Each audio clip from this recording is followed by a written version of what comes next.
মই এইটোৱে কৈছো যে আজি ৰাজনীতি ইমান বেছি এটা পৰিৱেশটো ঠিক নোহোৱা হৈছে দলতে হওক বাহিৰতে হওক তোমালোকে দেখিছাই চাগে মই খুব বেছি টকশ্বটো যাবলৈ আজিকালি মই ভাল নাপাওঁ কাৰণ আগতে আমি যেনে ধৰণে টকশ্ব কৰিছিলো আজিকালি সেই ধৰণৰ টকশ্ব নহয় গতিকে লাহে লাহে আমাৰ ধৰণৰ মানুহবিলাক চাগে লাহে লাহে আঁতৰি আহিব নেকি পলিটিক্সৰ পৰা নিজৰ মানুহক গুৰুত্ব দিয়াটো বেছি হৈছে নেকি নিজৰ মানুহ সেইটোতো হয় কালি মুখ্যমন্ত্ৰীগৰাকীয়ে এটা কথা কৈছিল ভাল ঘৰৰ মানুহ হলে পদবী পায় আৰু গৌৰৱ গগৈ ভাল ঘৰৰ মানুহ সেইকাৰণে পদবী পালে ভূপেন বৰা ভাল ঘৰৰ মানুহ নহয় কাৰণে পতাই গ'ল তেনেকুৱা কথা কৈছে ভূপেন বৰাকো বহুত পদবী দিয়া হৈছে আইচিচি দিছে এইটো নহয় তেখেতো পাইছে আপোনাৰ কিবা চাজেশ্যন থাকিব নেকি মই সেইটোৱে চাজেশ্যন দিছো যে আমাৰ যিটো ৰিপৰ্ট সেই ৰিপৰ্টটো যাতে এটা বন্ধ এনভেলপত আবদ্ধ হৈ নাথাকে আৰু যাতে ইনবক্স ইমেইলত আমি দিছিলোতো ইনবক্সত যাতে আৰ্কাইভত যাতে আবদ্ধ হৈ নাথাকে আৰু সেই প্ৰতিবেদনখন যাতে চিৰিয়াছলি তেওঁলোকে লয় আৰু তাৰ ৰিজাল্ট যাতে আহে আপুনি এটা কংগ্ৰেছৰ প্ৰাথমিক সদস্য পদত বাহাল থাকিব এতিয়ালৈকে আছো কিন্তু ঘৰৰ লগত চিন্তা চৰ্চা কৰি আছো কাৰণ ঘৰৰ মানুহ আৰু মই আচৰিত হৈছো যে আজি মোৰ এই নিউজটো যেতিয়া ওলাইছে মোৰ ঘৰৰ মানুহে হওক বা পৰিয়ালৰ মানুহে হওক বন্ধু বান্ধৱ চবে সকলোৱে কিন্তু ভালেই পাইছে যে হ'ব আৰু কিমান পলিটিক্স কৰিম বাদে আস্থা হেৰাইছে নেকি নাজানো কিয় কাৰণে চবেই ইমান ভাল পাইছে কিয় এৰাৰ কাৰণে ভাল পাইছে মই নাজানো কিন্তু মই খুব পজিটিভ ৰেছপন্স পাইছো মানে প্ৰায় দেখা যায় প্ৰথম অৱস্থাত ব্যক্তিগত কাৰণ বুলি পদবীৰ পৰা বা তেনেকে পদত্যাগ কৰে এইটো কাৰণেই হয় কাৰণ মই এডজাষ্ট কৰিব পৰা নাই এনেকুৱা ধৰণৰ এটা পৰিৱেশত পাৰ্টিৰ ভিতৰত হওক বাহিৰত হওক কিন্তু প্ৰায় দেখা যায় যে প্ৰথম ব্যক্তিগত কাৰণৰ দোহাই দিয়ে কিন্তু তাৰ পাছত অন্য ৰাজনৈতিক দলত যোগদান কৰে আপুনি তেনেকুৱা কিবা ভাবিছে নেকি দলৰ লগত কথা পতা নাই সেইটো একেবাৰে সুধিলেই হ'ল সকলোকে কোনেও মোৰ লগত কথা পতা নাই কাৰো লগতো মই কথা পতা নাই সেইটো একেবাৰে ব্যক্তিগত ভৱিষ্যতে কিবা তেনেকুৱা চিন্তা কৰিছে নেকি ভৱিষ্যতৰ কথা কোনে ক'ব পাৰে ভৱিষ্যতৰ কথা আপুনি কিবা চিন্তা কৰিছে নেকি মই ইয়াত কংগ্ৰেছত থাকিও মই থাকিব পাৰো মইতো এতিয়ালৈকে ৰিজাইন দিয়া নাই ন পদবীৰ পৰা পাৰ্টি মেম্বাৰশ্বিপৰ পৰা ৰিজাইন দিয়া নাই ঘৰৰ সৈতে আলোচনা কৰিব বুলি কৈছে হয় ঘৰৰ লগত আলোচনা কৰিছো তো বহুত দিনৰ পৰা এইটো হৈয়ে আছিলে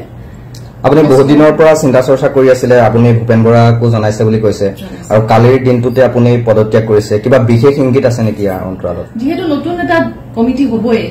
গতিকে তাৰ আগতে মই ৰিজাইন দিছো মই এইটোৱে কৈছো যে আজি ৰাজনীতি ইমান বেছি এটা পৰিৱেশটো ঠিক নোহোৱা হৈছে দলতে হওক বাহিৰতে হওক তোমালোকে দেখিছাই চাগে মই খুব বেছি টকশ্বটো যাবলৈ আজিকালি মই ভাল নাপাওঁ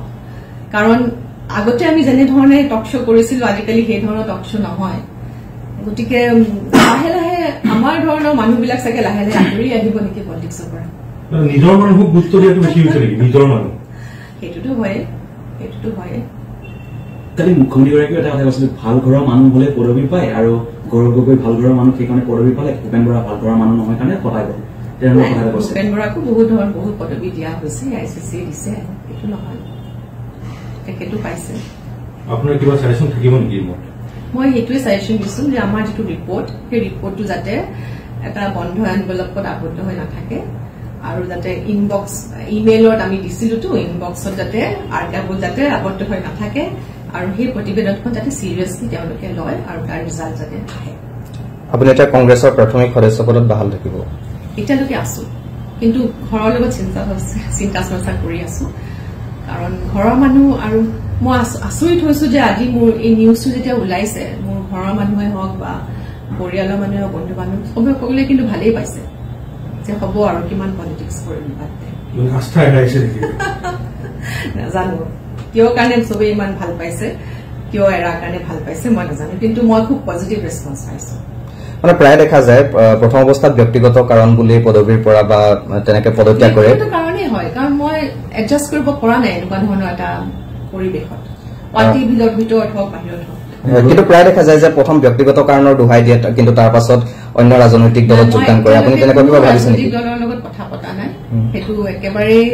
সুধিলেই হ'ল সকলোকে কোনেও মোৰ লগত কথা পতা নাই কাৰো লগতো মই কথা পতা নাই সেইটো একেবাৰে ব্যক্তিগত ভৱিষ্যতে কিবা তেনেকুৱা চিন্তা কৰিছে নেকি ভৱিষ্যতৰ কথা কোনে ক'ব পাৰে ভৱিষ্যতৰ কথা আপুনি কিবা চিন্তা কৰিছে নেকি মই ইয়াত কংগ্ৰেছত থাকিও মই থাকিব পাৰো মইতো এতিয়ালৈকে ৰিজাইন দিয়া নাই ন পদবীৰ পৰা পাৰ্টি মেম্বাৰশ্বিপৰ পৰা ৰিজাইন দিয়া নাই ঘৰৰ সৈতে আলোচনা কৰিব বুলি কৈছে হয় ঘৰৰ লগত আলোচনা কৰিছো তো বহুত দিনৰ পৰা এইটো হৈয়ে আছিলে আপুনি বহুত দিনৰ পৰা চিন্তা চৰ্চা কৰি আছিলে, আপুনি ভূপেন বৰাকো জনাইছে বুলি কৈছে, আৰু কালিৰ দিনটোতে আপুনি পদত্যাগ কৰিছে, কিবা বিশেষ ইংগিত আছে নেকি অন্তৰালত? যিহেতু নতুন এটা কমিটি হবই, গতিকে তাৰ আগতে মই ৰিজাইন দিছো।